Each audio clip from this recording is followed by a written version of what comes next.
Hello, I am Paul Brodie, and thank you for joining us for another episode of the Get Published podcast, where we help authors get published with a proven system that works.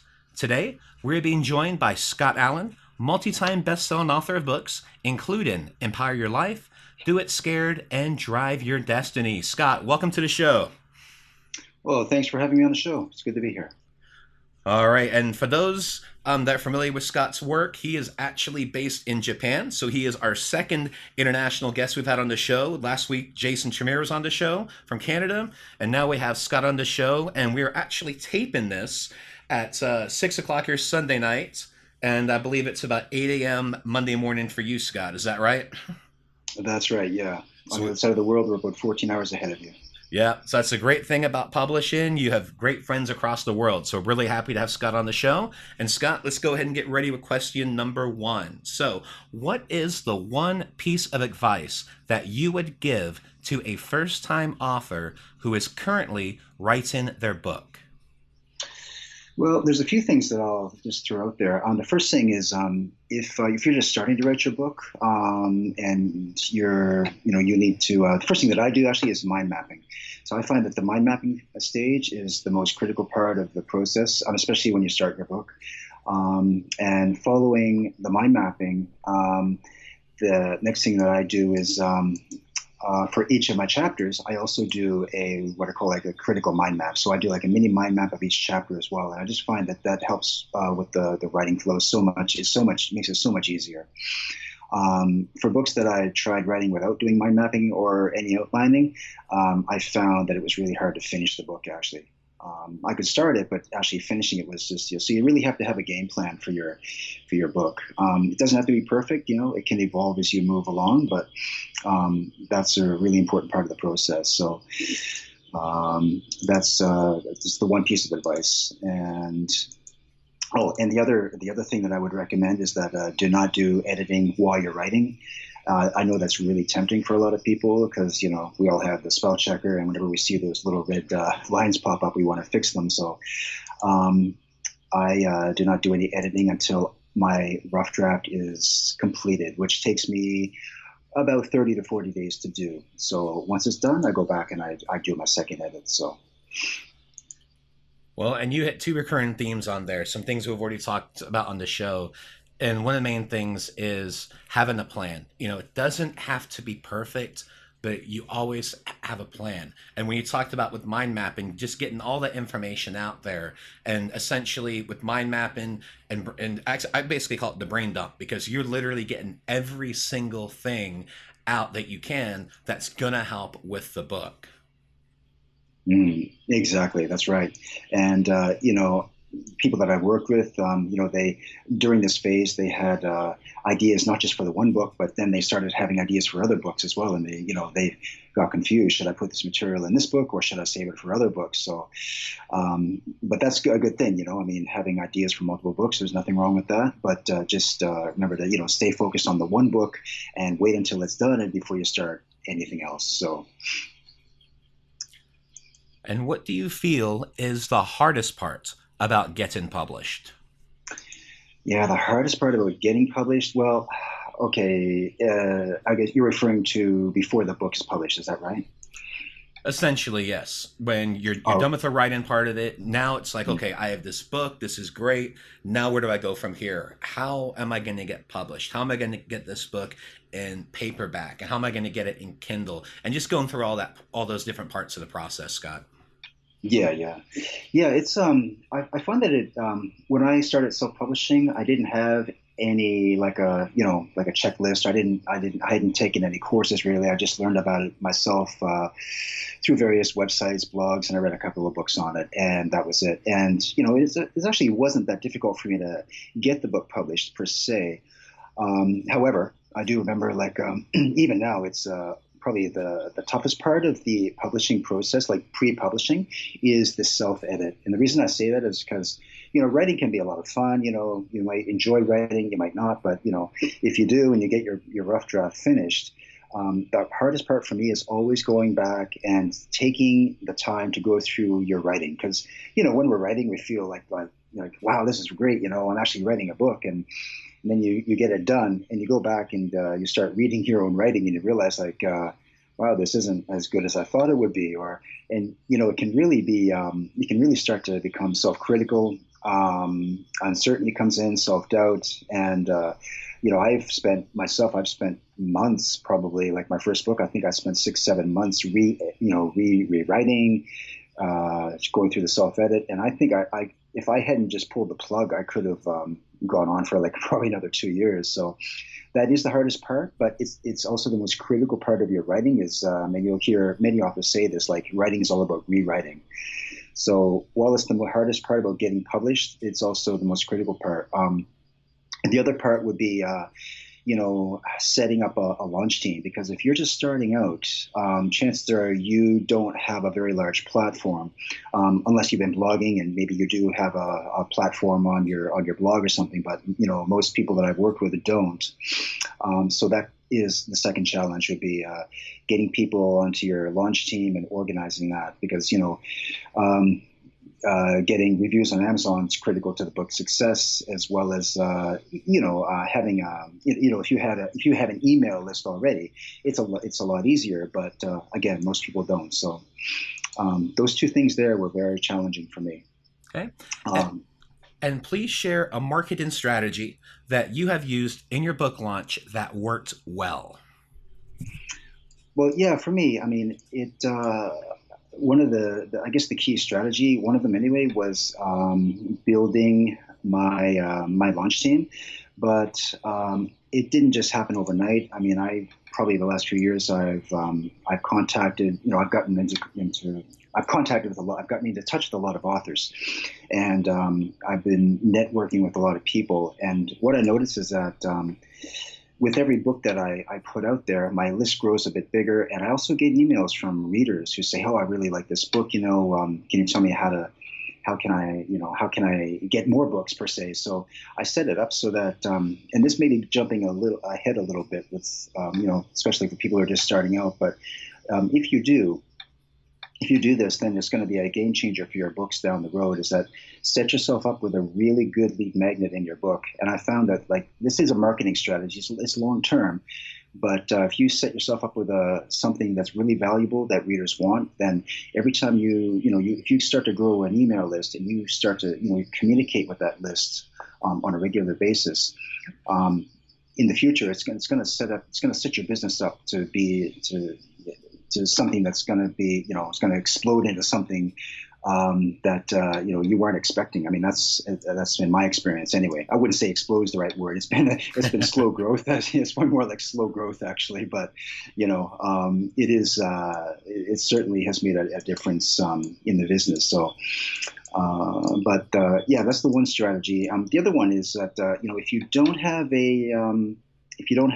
like a list, or you're not really sure how to get people interested in your book, there are sites out there. They're like book promo sites that will actually promote your book, and they work pretty good, I think. I mean, it's a marketing strategy that it works well, but you do have to invest quite a bit of money into it. I have a list of those sites that I use quite regularly, and in connection with my list, and it definitely like really helps with the book launch. So.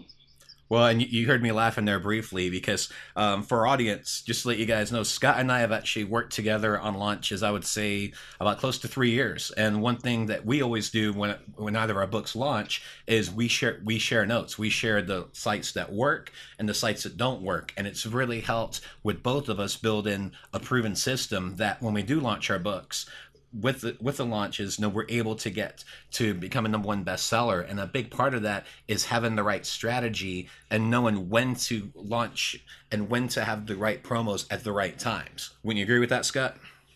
Oh, definitely, yeah, yeah. They're a real game changer, actually. So.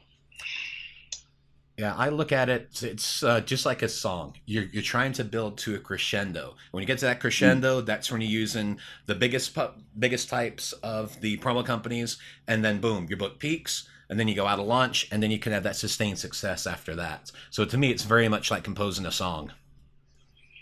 Yeah, for sure. Yeah, and it really it's a real game changer with making your book stick as well, because that's the biggest challenge that I'd say most authors have is it's not just launching the book, but it's actually getting it to the point where once the launch is over, it's a question of, is my book going to stick or not? And for a lot of people, if it doesn't, you can start to see it slide down the scale, just a few weeks after launching. So once the launch is over, you want to, the book is going to slide a bit, but eventually it's going to settle. It's going to settle at the whichever, it's going to be. It's actually based on the number of downloads and the reviews that you've gotten.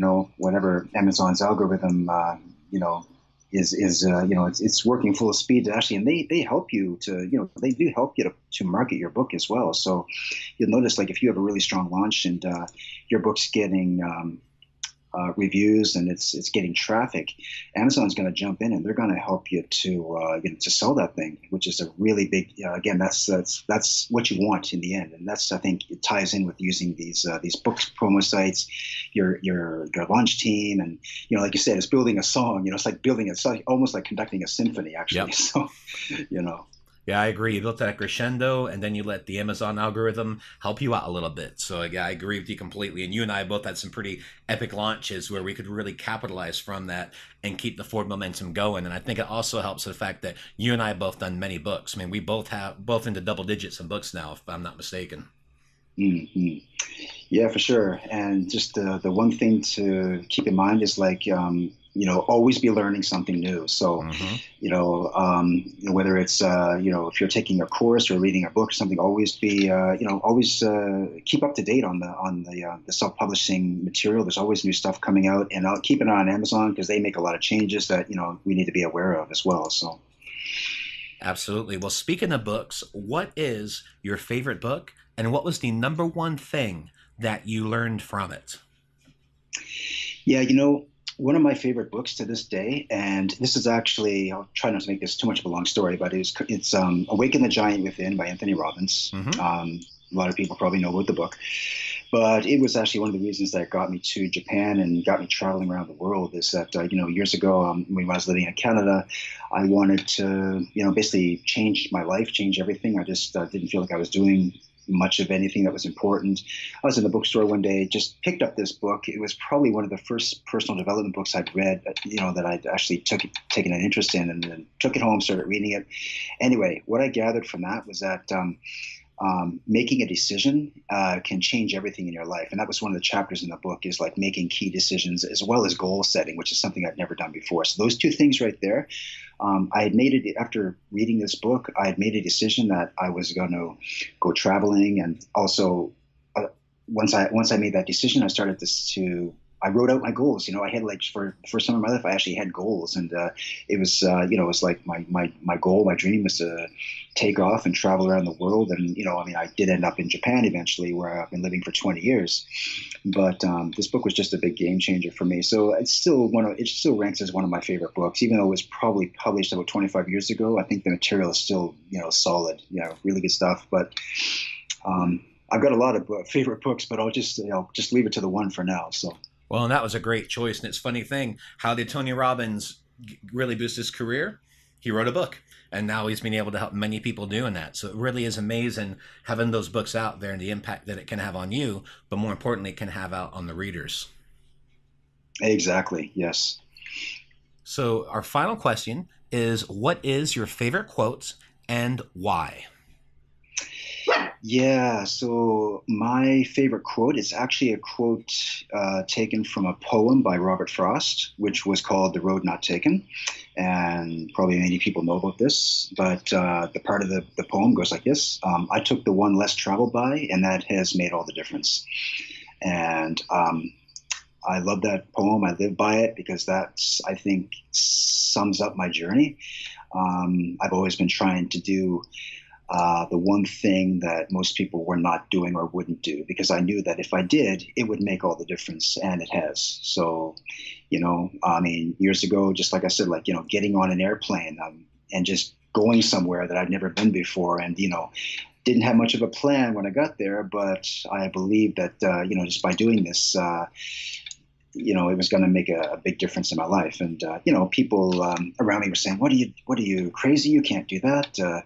What about your job? What about your da da da? But I was like, no, I'm going. I'm out of here. So just because I just felt like this calling, this something was pulling me to do that. So anyway, to me that was like taking the road less traveled. So anyway, love that poem. You were not afraid to take the plunge. No, I guess not. Yeah. Well, Scott, it's been a pleasure having you on the show. You've been a great partner these last few years as we both have risen in our own respective author journeys. So really appreciate all your help, and I'm thrilled to have you on the show. And let me ask you, what is the best way for people to find you online? Yeah, so if you go to Amazon, you just go to Scott Allan. You can find me under Kindle books, or if you want to go to my website blog as well, it's scottallanauthor.com. So you can find me either one of those places. And if you go to my website, I've got some freebies there people can grab. So yeah, please check it out. And if you you have any questions, you want to send me an email, you can send me an email as well at scott@scottallanauthor.com. And I'll get back to you. So thank you. All right, Scott. Well, thank you once again, and I wish you all the best in your author journey ahead. Well, thank you. Thanks for having me on the show. Thanks again for joining us today. To learn more about how to get your book published with a proven system that works, grab a free copy of my book at getpublishedpodcast.com.